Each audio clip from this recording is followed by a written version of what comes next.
ఇప్పుడు నిన్న కేబినెట్ సమావేశంలో చంద్రబాబు నాయుడు కొన్ని కీలక వ్యాఖ్యలు చేశారు. జగన్ నన్ను జైల్లో పెట్టారు, ఆ కారణంగా నేను జగన్ని జైలు ఎట్లా పెట్టాలి, నేను అట్లా పెడితే రాజకీయం అవుతుందా, నిరస్తులతో మళ్ళీ రాజకీయం చేయాల్సి వస్తుందేమో అన్నట్టు కూడా మాట్లాడినారు. ఏం చెప్తారు? ఆయన ఉందాతనంగా మాట్లాడాడు. మీరు క్యాబినెట్లో చూసారా? ఆయన కక్ష తీర్చుకున్నాడు, నేను తీర్చుకోను, అలాంటి కక్ష తీసుకుని రాజకీయాలు మీరు చెయ్యొద్దు అని అడిగాడు. డైరెక్ట్గా చెప్పాడు. హోమ్ మినిస్టర్ గారికి అందరికీ చెప్పాడు, దయచేసి అభివృద్ధి మీద దృష్టి పెట్టండి, ప్రజల మీద దృష్టి పెట్టండి. రాజకీయ నాయకులు ఒక తప్పు చేశారని వాళ్ళని తీసుకొచ్చి మన కక్ష తీర్చుకుందామని వద్దు. సాధ్యాచార్యాలు మనకు ఉన్న జీవోలో ఏం పరిగణ ఉంది, ఎందుకు క్యాన్సర్ అయింది, కాపులు మొత్తం అట్లా కాపునాడులో రైలు ఎందుకు మనం రివ్యూకి వెళ్ళాలి, కనుక వెళ్ళే అవకాశం మనకు లేదు. ఒకరు చేసిన దాన్ని మళ్ళీ మనం రివ్యూ చేసి కక్ష సాధింపులు వద్దు. కనుక దాంట్లో సాధ్యాసాధ్యాలు ఏమైనా ఉన్నాయో చూడండి తప్ప మీరు కక్ష సాధించడానికి ప్రయత్నం చేయొద్దు. ఇంకొకటి, ఒకళ్ళు మనల్ని అరెస్ట్ చేశారు కదా, ఇంకొకరిని అరెస్ట్ చేసి మనం ఇదే టైం చేసుకుంటే ప్రజలకు మనం న్యాయం చేయలేము. ప్రజల దగ్గర చేరువవ్వాలి, ప్రజలకు మంచి జరగాలి, ప్రజల దగ్గరే మమేకమై ఉండాలి. ఆ పని మీద మీరు దృష్టి పెట్టండి, కక్ష సాధింపు చర్య వద్దు అని చెప్పాడు. అంటే ఆయన ఎంత ఉందాతనంగా మాట్లాడాడు. భారతమ్మను మాట్లాడేటప్పుడు చేబోళ్ళకి ఇమ్మీడియట్గా సస్పెండ్ చేసి అరెస్ట్ చేయమన్నాడు. ఇంకా జైల్లోనే ఉన్నాడు, బయటికి రాలేదు. పక్కన పెడదాం అనుకోండి. అరెస్ట్ చేశాడు అంటే అర్థం ఏంటి? మీరేం చేశారు? అసెంబ్లీలో భువనేశ్వరమ్మని మాట్లాడుతూ ఉంటే చిరునవ్వుతో నవ్వారే కానీ తప్పు. ఏ ఆడబిడ్డే ఆమె నా అక్క లాంటిది, ఇలాంటివి మాట్లాడకూడదని మీరు కానీ స్పీకర్ గారు కానీ చెప్పారా? చెప్పుంటే ఈరోజు వచ్చేదా? చెప్పుంటే మీ హుందాతనం ఉండు కదా. అందుకే చంద్రబాబు నాయుడు గారు అన్న, ఆయన జగన్మోహన్ రెడ్డి గారు అన్నారు, ఎదుటి వాళ్ళ ఆడపిల్లలను మీరు అవమానిస్తూ ఉంటే, మీ చెల్లెళ్ళు అవమానిస్తుంటే, మీ అమ్మగారిని అవమానిస్తుంటే, పేడ్ ఆర్టిస్టులు అవమానిస్తుంటే తప్పు అన్న మాట మీరు అన్నారా? అంటే అలాగని ఇప్పుడు ఏం తెలంగాణలో ఏం జరగట్లేదు, తెలంగాణలో కూడా అదే జరుగుతుంది. కవిత గారి మీద కూడా పేడ్ ఆర్టిస్టులతో ఇష్టం వచ్చినట్టు మాట్లాడుతున్నారు. అక్కడ కూడా కేటీఆర్ గారు ఏం పట్టించుకోవట్లేదు రండి, నో ప్రాబ్లం. అంటే ఇద్దరు దొందే తయారయ్యారు. ఆ అమ్మాయిని ఆడబిడ్డ, ఎవరి ఇంటి బిడ్డ అండి? మన ఇంటి బిడ్డే కదా. మన ఇంటి బిడ్డని ఎవడో తిరుగుతూ ఉంటే చెప్పుతో కొట్టాలా? ఎవడరా నువ్వు, మాకు ఏమైనా ఉంటాయి, ఎందుకు మాట్లాడుతున్నావు నువ్వు, తీసుకెళ్ళానే ఇమ్మీడియట్లీ అని మాట్లాడారు. అంతే తప్ప ఆ ధైర్యం లేదు, ఆ దమ్ము లేదు.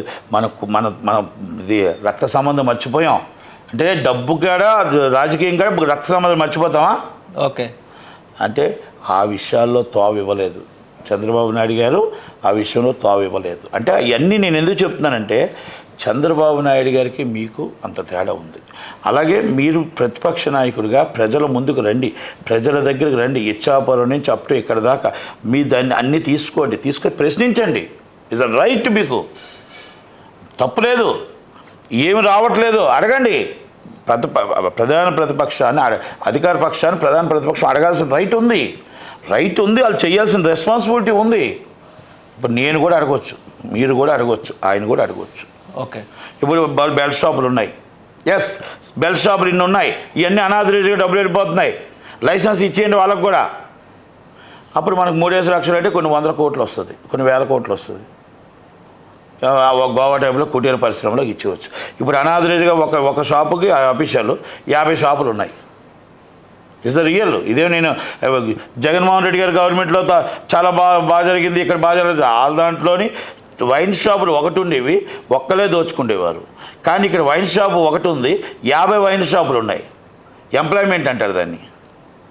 ఇవాళ పేపర్లో చూసారా, లిక్కర్లో అమ్మిన డబ్బులతో వడ్లు కొనుగోలు చేశారట గత ప్రభుత్వ హయాంలో. ఇప్పుడు నేనేమంటానంటే, అది ఏది నిజం ఏది అబద్ధం అనేది గవర్నమెంట్ తీయాలి, మనం సిట్ తీయాలి. ఇప్పుడు మనం ఇన్వెస్టిగేషన్లో ఉండేటప్పుడు పేపర్లో వచ్చింది ప్రతిదాన్ని మనం డిస్కస్ చేయకూడదు. ఎందుకంటే పేపర్లో కొన్ని నిజాలు వస్తాయి, కొన్ని ఏంటంటే ఊహాగానాలతో రాస్తారు, ఊహాగానాలతో రాస్తుంటారు. కనుక మనం అన్నీ కూడా మనం మాట్లాడడానికి లేదు. సరే, చివరిగా చెప్పండి, ఎట్లా ఉంది కూటమి పాలన? ఏడాది పాలన ఎట్లా ఉంది? బాగుందా, బాగాలేదా, ఏంటి పరిస్థితి? ఏడాది పాలన గత పాలకులు తెచ్చిన తప్పులు, గత పాలకులు చేసిన అప్పులు, గత పాలకులు చేసిన పాపాలు అవన్నీ సెటప్ చేసుకోవడానికి ముహూర్తం స్టార్ట్, ఇది అమరావతి ముహూర్తం వేయడానికి, పోలవరం ముహూర్తం స్టార్ట్ చేయడానికి, విశాఖపట్నం మొత్తం టోటల్గా ఏదైతే ప్యాలెస్ ఉందో, కారిడార్ ఉందో, ఇవన్నీ సెట్ చేసుకోవడానికి ఒక 1 year పట్టింది. ఇక్కడి నుంచి పాలన స్టార్ట్ అవుతుంది. మీకు పాలన అయిపోయింది, పోలవరం కట్టేసాం, అమరావతి కట్టేసాం, మీకు విశాఖపట్నం అయిపోయింది, మొత్తం సస్యశ్యామలం అయిపోయిందని చెప్పట్లే. 1 yearలో ఈయన తెచ్చిన అప్పులు, ఈయన తెచ్చినవన్నీ తీయటానికి, సిట్లు వేయటానికి, వీళ్ళు మొత్తం టోటల్గా ఏదైతే ఉన్నారో వీళ్ళు తొట్టిగా కూడా అందరినీ తీసుకెళ్ళి లోన్ వేయటానికి, కొంతమంది జైలు, కొంతమంది పరారు, కొంతమంది లేరు. వైసీపీ నాయకులు లేరు. నిన్న మీటింగ్లో కూడా కనబడ్డారు చూసారా, ఒకటి అంబటి రాంబాబు, ఒకటి పేరు నాని, ఒకటి బొత్స సత్యనారాయణ గారు, ఒకటి మధ్య శ్రీనివాసరావు గారు. అమర్నాథ్ నాకు ఎక్కడ కనబడలేదు, కనబట్టే ఉంటాడు, కనబడతాడు ఎక్కడో. ఆయన ఒకటి మన ధర్మశ్రీ. ఇలా 6 అయితే ఉన్నారు. రాష్ట్రంలో మొత్తం ఇన్ని వేల మంది వైసీపీ వాళ్ళకి వాళ్ళు కనబడి, ఆ పెద్దిరెడ్డి రామచంద్రరెడ్డి గారు, మిథున్ రెడ్డి గారు కనిపించారు. అమర్నాథ్ రెడ్డి గారు ఎమ్మెల్యే, ఆయన కూడా ఎక్కడ కనబడలేదు నాకు. మరి ఎక్కడ నుండి ఏమైనా సెలవు పెట్టాడు నాకు తెలియదు కానీ, అంటే ఇలా ఉంది. అవినాష్ రెడ్డి గారు పైసలు లేవుంటున్నాడు కదా సీఎం, జనాల్లో పైసలు లేవు, నీకు 18, నీకు 15, నీకు 15 అవి ఇవ్వడానికి కూడా పైసలు లేవు అంటున్నాడు. ఎవరన్నారు? సీఎం, ప్రజెంట్ సీఎమ్మా చంద్రబాబు. మరి నేను అదే కదా చెప్పి, 1 year వీటిలన్నీ సర్దిద్దుడికి అప్పు తెచ్చినట్టు వడ్డీ కట్టాలా? అప్పు తెచ్చినట్టు వడ్డీ కట్టాలా? మొత్తం అమరావతి అసలు మొత్తం టోటల్ పాడు చేస్తారా? అమరావతి మొత్తం టోటల్గా లెవెల్ చేయాలా? మరి పోలవరం అన్నీ మొత్తం పాడైపోయిందా? పోలవరం అంతా సెట్ చేయాలా? దాని వాల్యూస్ని తీసుకురావాలా? విశాఖపట్నం కారిడార్ మొత్తం 30 కారిడార్లు మొత్తం చెట్లు వచ్చాయా? చెట్లు మొలిసేసాయా? ఆ చెట్లన్నీ ఇరగొట్టాలా? పరిశ్రమలు లేవా? మొత్తం ఉన్న స్థలాలని ఎక్కడెక్కడ ఉన్నాయో తెలియవా? అవన్నీ చేసేటప్పటికి 1 year పట్టింది. పాలన ఇప్పుడు స్టార్ట్ అవుతుంది. అన్నీ మొత్తం టోటల్గా 4 సంవత్సరాల్లో మొత్తం అద్భుతంగా పరిశ్రమలు వస్తాయి, అద్భుతంగా ఎంప్లాయ్మెంట్ వస్తుంది, అద్భుతంగా మొత్తం పోలవరం పూర్తవుతుంది, అద్భుతంగా అమరావతి పూర్తవుతుంది.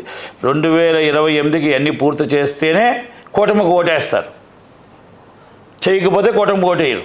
ఎస్, ఇది కూడా చెప్తున్నాను నేను. మరి జగన్కి ఓటేస్తారా? జగన్కి ఓటేస్తారు, ఇంకొకరికి ఓటేస్తారో పక్కన పెట్టండి. మళ్ళా నేను ఒకటే చెప్తున్నా, ఎవరైనా ఈ జనాలు విజ్ఞులు, జనాలకు ఆలోచన ఉంది. అది పూర్తి చేయగల ధైర్యం ఒక్క చంద్రబాబు నాయుడు గారికి, పవన్ కళ్యాణ్ గారికి ఉంది కనుక ఆయన 100% అలా నమ్మకం ఉంది. కాబట్టి 2029 వాళ్ళు మొత్తం పూర్తి చేసిన తర్వాతనే ఓటుకి వెళ్తారు. దాంట్లో no doubt. Okay, no doubt.